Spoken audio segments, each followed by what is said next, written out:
Welcome to another JournalNow.com high school football video. My name is Joe Serrera. I'm joined this week by East Forsyth Eagles head coach Todd Willert, and we are here to talk about your home game Friday night against the Glen Bobcats. Thanks for joining us. Hey, Joe. Always great to be here. Your Eagles have won 3 straight since a tough loss to Reagan. What's your team doing well, and what do you guys need to improve on? I think right now we're just playing great team football. You know, we're out here flying around. We get whoever needs the ball. I think Ron Horton does a great job of calling the offense. We had a little bump, obviously, a few weeks back when we played Reagan. I think we learned some stuff as a coaching staff that we just got to take what people give us, and that's what we're going to do.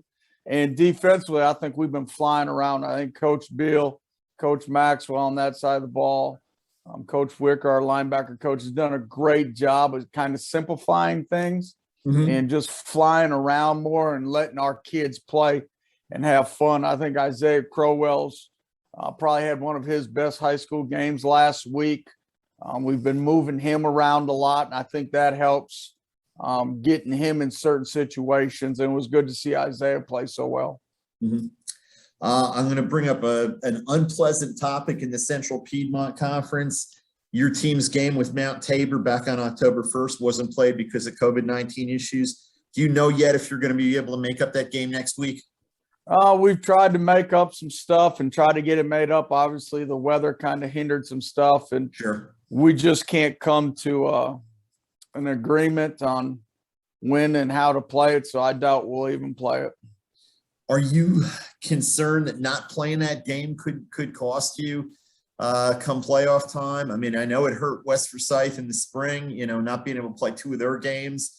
I know there's nothing you can do about it at this point, but is it a concern? Yeah, I mean, it is in a way, but at the end of the day, you're going to have to play everybody in the playoffs. So, I mean, it is what it is. You know, things are so jacked up in the rules in the high school association already. So, you know, at the end of the day, we just got to take care of business. You know, we win out, we'll be fine. Our RPIs will be really high if we do that, obviously. And we'll just go from there. I mean, we'll take care of what we can take care of. This last year and a half, 2 years, I've stressed so much about what they do in Chapel Hill and other places that we can't control. We're going to just control what we can do at East Forsyth and win football games and play the games we can play. And that starts Friday night, Glen. It's not only a huge rival for your program, but it's a team that's sitting on top of the conference right now, unbeaten in the league. With everything that's at stake when you play these guys and how big it is in the community in Kernersville, do you worry about your guys getting a little too hyped sometimes for this game? No, not really. I mean, it is special because it's Kernersville versus Kernersville, but when you play Reagan, you play Tabor, you play – well, it's like every game in our county or our area is like a rivalry game because these kids all know each other, you know. It's just different here in this area. And so now our kids are pretty used to it, you know, every week. I mean, next week you play West. It's the same way, you know. I mean, it's just it's the way it is. So our kids will be okay. We had a great first day of practice on Monday, you know, so we just got to keep on having good practices. You hinted at it or talked about it a little bit there. We've talked about before how strong your conference is. As loaded as 4A West is going to be this year, how many teams do you think the Central Piedmont can get in? 3, 4? I mean, it's speculating.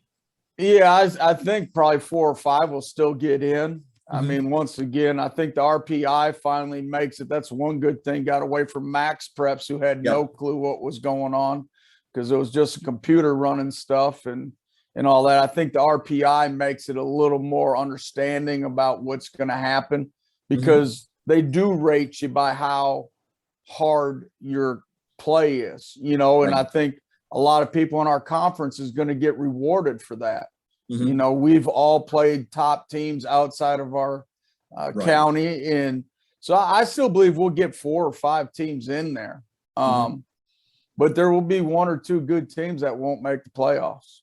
Yeah, it's I don't think anybody could argue that it isn't the deepest conference 4A in the state. And from top to bottom. There's a lot of good football.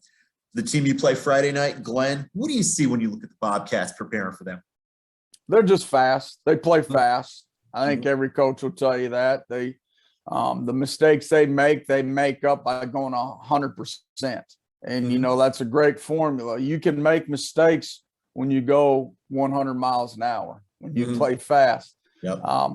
The thing is, the last spring, when we lost to them, we just can't make those turnovers like we did. We got to protect the ball and do a better job of protecting the ball. And that goes in any game. You just can't have turnovers against very good teams. And that will be our same goal coming into Friday night. It's going to be a great football game whenever these two high school football programs get together. Great players, great coaches. It's going to be a good one. Folks are looking forward to it. We wish you nothing but luck Friday night, last game of the regular season and into the playoffs. Thank you so much. I appreciate it, Joe.